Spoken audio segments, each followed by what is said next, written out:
কেমন আছেন সবাই? আপনার সাথে পরিচয় করিয়ে দিচ্ছি আপনাদের সাথে। এটা হোমমেড মিমি, এটা হোমমেড নাগেট।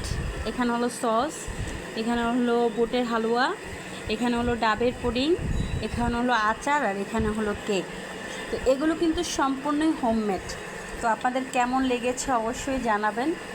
ভালো লাগলে লাইক কমেন্ট শেয়ার করে দিবেন। আমি কিন্তু হোমমেড খাবারগুলো ডেলিভারি দিয়ে থাকি। এত মজা ডাবের পুডিং আর হোমমেড বড়ির আচার। আর এখানে দেখতেই তো পাচ্ছেন হোমমেড ললিপপ, সরি ললিপপ না, এটা মিমি। এটাও দেখেন মিমি। আর দেখেন নাগেট, আর এটা হলো কেক, আর হলো এই যে বুটের হালুয়া। তো কেমন হয়েছে সবাই অবশ্যই জানাবেন। আল্লাহ হাফেজ।